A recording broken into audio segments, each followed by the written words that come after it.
melembutkan hati yang membatu Qaswatul Qulub. Saudaraku, sekali waktu barangkali kita pernah merasakan sulit sekali untuk bersyukur. Hidup terasa hampa, banyak keinginan tak kunjung terpenuhi. Akibatnya, hati terasa keras dan membatu.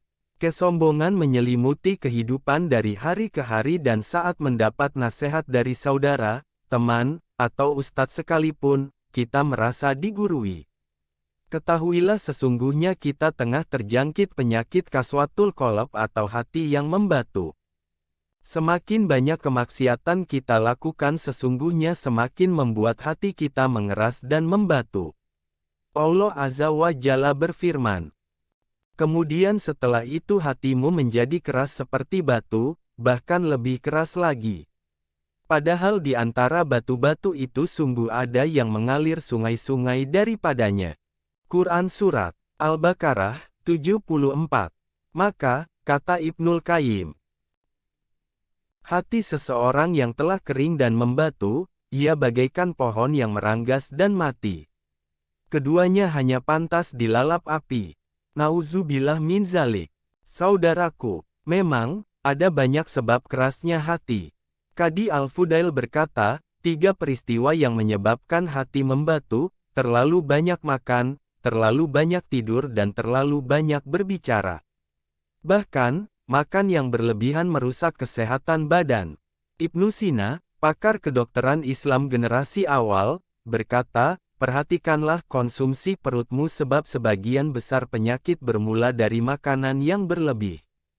Karena itulah, Ali bin Abi Thalib berkata, istirahatnya badan dengan mengurangi makan, istirahatnya lidah dengan mengurangi berbicara, dan istirahatnya hati dengan mengurangi keinginan.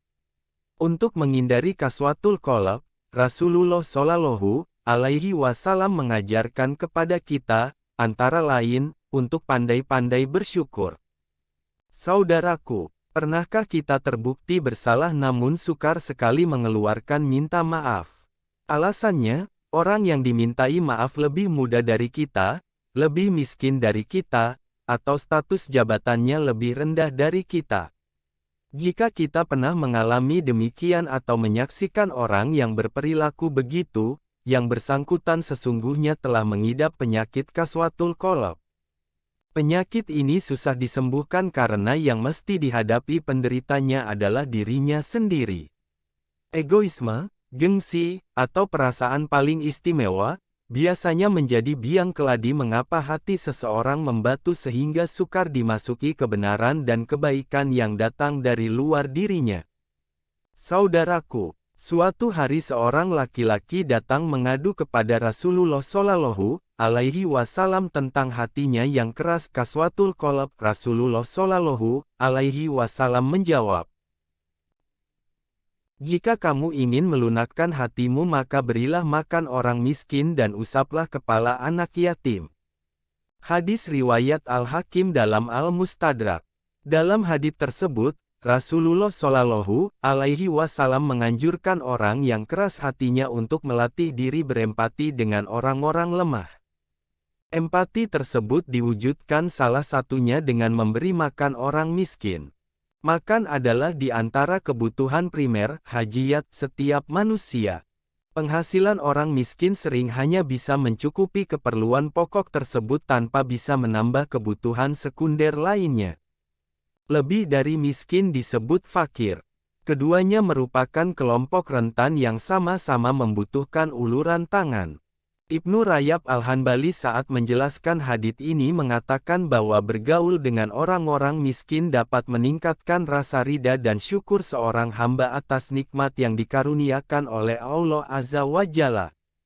Sebaliknya, bergaul dengan orang kaya potensial membuatnya kurang menghargai rezeki yang diterimanya. Selanjutnya adalah mengusap kepala anak yatim. Kata mengusap di sini merupakan kiasan dari anjuran untuk menyayangi, berlemah lembut, dan mengayomi mereka. Rasulullah Shallallahu Alaihi Wasallam bersabda, barang siapa yang mengusap kepala anak yatim laki-laki atau perempuan hanya karena Allah, baginya setiap rambut yang diusap dengan tangannya itu mengalirkan banyak kebaikan, dan barang siapa berbuat baik kepada anak yatim perempuan atau laki-laki yang dia asuh, aku bersama dia di surga seperti ini. Nabi menyejajarkan dua jarinya.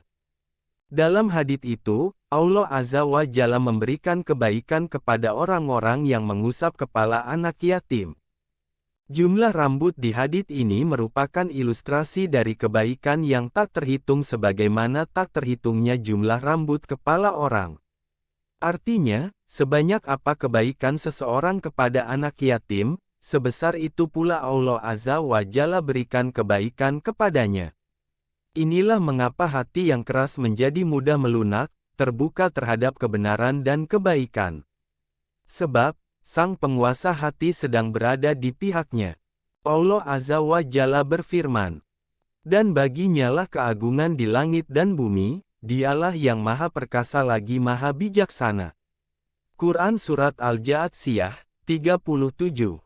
Semoga Allah Azza wa Jalla mengaruniakan hidayahnya kepada kita, sehingga kita tetap istiqomah senantiasa melembutkan hati kita agar terhindar dari kaswatul kul garis bawah untuk meraih ridhanya.